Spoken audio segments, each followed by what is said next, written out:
What's up, everybody? Welcome back to another episode of Riding Shotgun with Sid the Nerdy Mark. So it rained last night, and so it's like my window is like really foggy. So I'm actually just waiting for it to the fog to kind of dissipate. I got the exhaust on. I got the AC on, but like for the windows and stuff. So I'm gonna be here for a little bit and then we'll start driving. But also, yes, I know I'm wearing my Kenny Omega shirt. I'm going to change into my work shirt when I get to work. But man, I've been waking up late past couple of days. I don't know why. But I've been waking up late the past couple of days, and yeah, I really wanted to go for a run today because it's actually really nice outside. Like I said, it rained yesterday, so like the weather is really good today. Weather's really nice. It's like 78 right now. I mean, granted it's 7:40 in the morning, but the weather is very, very nice. So I think this should be good. We can probably start driving. What else? Yeah, I dropped a video about YouTube Shorts and stuff yesterday. So we'll see when I can get that going. I don't know when I'm gonna be. Maybe tomorrow. I mean, I'm off tomorrow, so maybe on days I'm off, I'll do like a YouTube Short or something, and that'll be my video. I don't know. Just trying to make this work. Like I really am. I feel like there are some big changes coming my way, and I'm really looking forward to that. So fingers crossed, things work out for me and everything. This is not me trying to throw a pity party. I'm just telling you guys how it is. Yeah, I really wanted to run today, man. I really did. But like I said, I woke up late. I have my energy drink here with me, but I want to drink that like closer to the evening. So we'll see. But yeah, luckily today. This is gonna be like kind of the last of the busy week at work,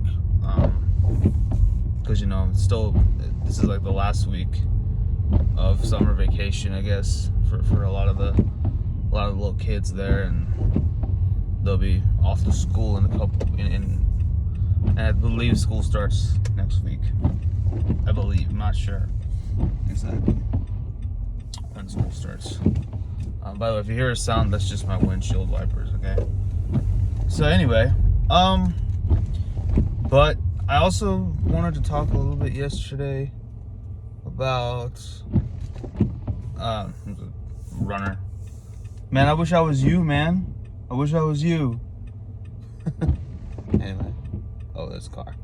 But today, yesterday was Quake at the Lake. AEW's Quake at the Lake, and wasn't a terrible show, but it wasn't exactly AEW's best foot forward, if I can be honest. There really were a few things that could have been better. The coffin match with Darby Allin and Brody King. I see what they're doing with it, but also I do feel like Brody King should have won and really given the House of Black a giant boost, and it would have been in kind of a little bit more of a. I don't know if they have I forgot if they had a spot in the trios tournament, in the AEW trios title tournament, which I don't know if I talked about earlier in the video, but finally, god damn, it took them long enough to finally mention it. By the way, if you didn't know, myself and Armbar Audio, we actually did a while back, we actually did a fantasy booking. It's on my channel and their channel, but we did a fantasy tournament of Armbar Audio and Nerdy Mark. We did like a trios tournament booking. So, you know, definitely go give that a watch if you haven't already. It was a good time. But I will say that, you know, I feel like House of Black should have won, because that would have given them some momentum going into this tournament, if they're in the tournament. If they're not, that's kind of lame, but I mean, whatever. I mean, Buddy Matthews did return, so I feel like they can be in the tournament now. We'll see. So anyway, but what was I saying? Oh yeah, that would have been better, but whatever. It is what it is. So anyway, that was okay. And I mean, I feel like there was a couple of like squash matches in the middle, like, you know, basically Ricky Starks versus Alan Solo was a squash match. I mean, like, whatever. I don't know why Nick Camarado, by the way, I don't know why he changed his look. He looked really cool as like this kind of man beast kind of a thing. Oh well, I guess school's started for some of the you know, school districts, because I see a school bus right here. Anyway, yeah, took those kids long enough to sit down. Jeez. Anyway, sorry, I didn't do my meditation today, so I'm a little bit on edge. Yeah, and I actually, right at the moment, I'm not in a moment where I can afford therapy. So it's not. I don't think I need therapy, but you know, but whatever. Okay, so we can just go around. Okay, cool. Good. I'm glad we can just go around. You know, it's been anyway. So, yeah. I mean, there was a couple of the squash matches. I know.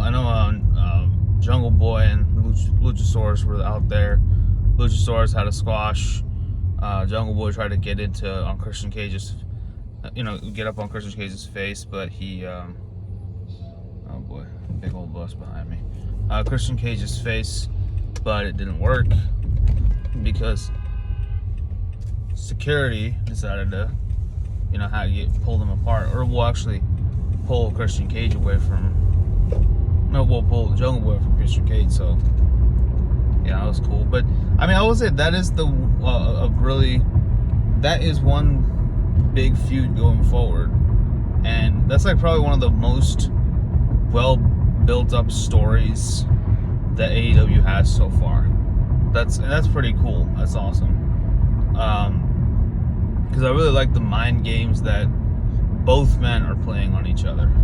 So that's awesome. But anyway, what else is there? Oh yeah, we had Jade Cargill versus Madison Rayne. Actually, was a good match. I liked it. By the way, Brody King versus Darby Allin match was really good. I just think the wrong person won. I do get what they're doing with the whole coffin match. Like, they're trying to make this like, his thing. They're trying to make that like Darby's thing, and so when Darby does get beaten in a coffin match, it'll be like a huge deal.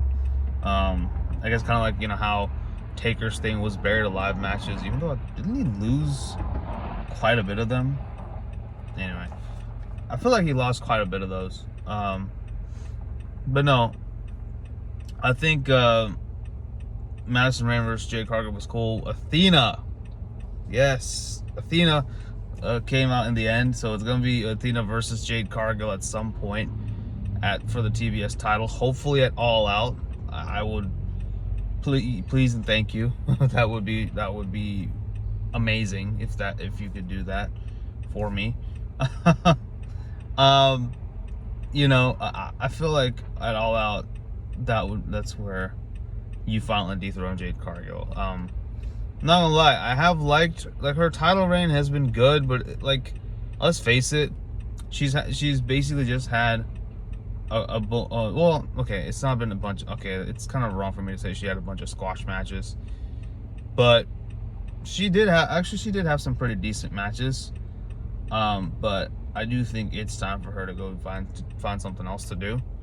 And plus, I just really like Athena, and I really just want her to have a freaking title on AEW. That's just me.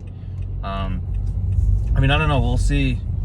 Because I know now that Triple H, although it's kind of interesting, now that Triple H has taken over WWE, more or less, I'm interested to see what Athena thinks about that, and if she'd be down to come back at some point to WWE. So we'll see. But if she does go back, I just want her to go back to NXT, man. I don't want her to. Well, then again, apparently the main roster is looking better, so that's cool. Anyways, what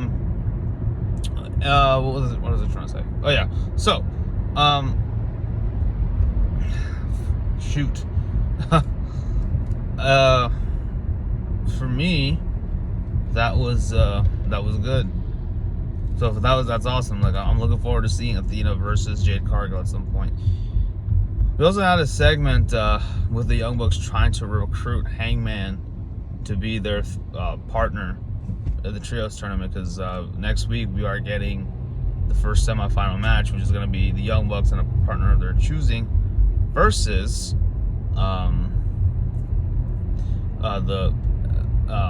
shoot, man, why am I blanking out so much? Versus Los Facción LFI, Los Facciones Ingobernables. Is that what it is? Basically Andrade, Rush, and Dragon Lee from Ring of Honor. That's gonna be awesome. But it's kind of weird because Rush and Dragon Lee just had a match at Death Before Dishonor. I don't know if they'll get on the same page, so I wonder if that storyline is still gonna play a part in this whole shenanigan. We also got announced that Bryan Danielson versus Daniel Garcia Part 3. It's gonna be a 2 out of 3 falls match. I am looking forward to that. That match is gonna be good. So yeah, I'm looking forward to that. So Kenny Omega, I feel like Kenny Omega might be coming back next week, which, holy shit, that's amazing. We'll see. I mean, I guess maybe I should do something that I haven't done in a while and watch BTE. So, we'll see. Why not? I don't know. Why not? Right? I'll go ahead and watch BTE. Anyways, so anyway, what was I saying? Shoot, I'm just blanking out. I'm spacing out a lot, man. I'm sorry, guys. Yeah. So we'll see. But the main event was really good. This is the last thing I want to say. But main event was really good. I really liked Jon Moxley versus Chris Jericho, the Lionheart Chris Jericho. That was a damn good match. It looked like Jericho had Moxley's number for the most part. At one point, Jericho even ripped off Moxley's earring, which was crazy. But holy shit, man, what a freaking match. Finally, Moxley used the rear naked choke to retain his AEW title. And I love Jon Moxley, how he's going. He's like, y'all need to stop calling me the interim champion. Just call me the AEW champion, please. Thank you. Right? Speaking of which, afterwards, we did have a good old-fashioned brawl between the Blackpool Combat Club and the JAS. By the way, speaking of which, I'm really not liking the Anna Jay character. I'm sorry. Like, she just randomly goes and starts choking people out. I don't get it. I'm sorry about that. This doesn't make sense. So, I mean, y'all can say whatever you want about me, but that just wasn't funny. Just wasn't. It's just not funny. And also, I don't know, man. I kind of want Anna Jay to kind of just do her own thing and not just join factions like she. She's basically just faction hopping at this point. She joined Dark Order first, and then she joined JAS. Now what's next? She's gonna join House of Black? I don't know, man. Like, she just keeps faction hopping. But if she is gonna join any faction, it should be Blackpool Combat Club. Actually, no.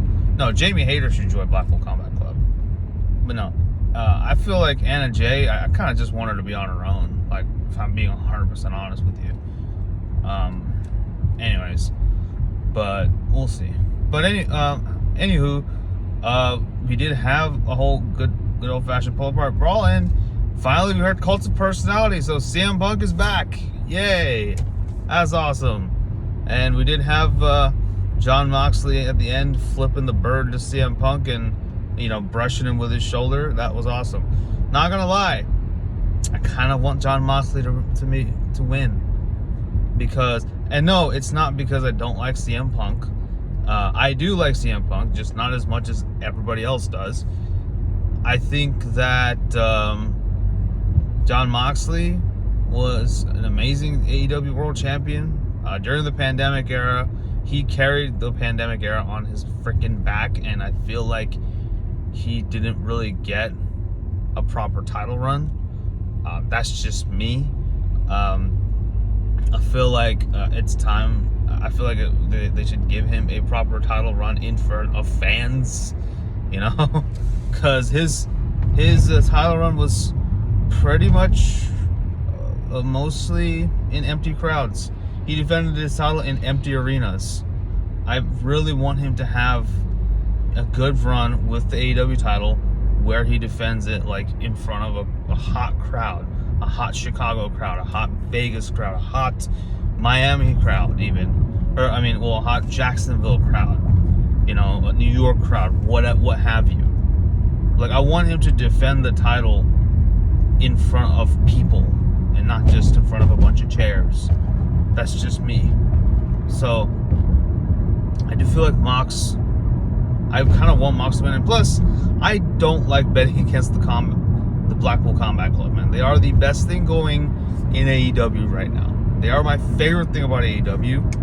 And I will not tolerate, you know, Blackpool Combat Club slander on this channel.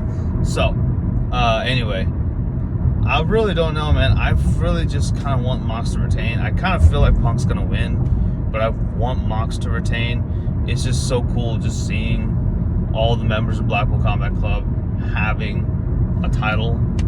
I don't know if maybe Moxley and Danielson and somebody else will try to go for the tag titles. I don't know. Maybe Mox and Danielson can try to go for go after FTR. If like, I think that would be cool, because, well, maybe I'll do a fantasy booking on that, like a little YouTube short on that. So yeah, but that's just, anyway, those are my final thoughts. This video went a little too long. I'm sorry about that. But what did you guys think about AEW? Click at the like, let me know in the comments, and I'll talk to you guys very soon. Until next time, this is Sid signing off. You guys take care. Bye-bye.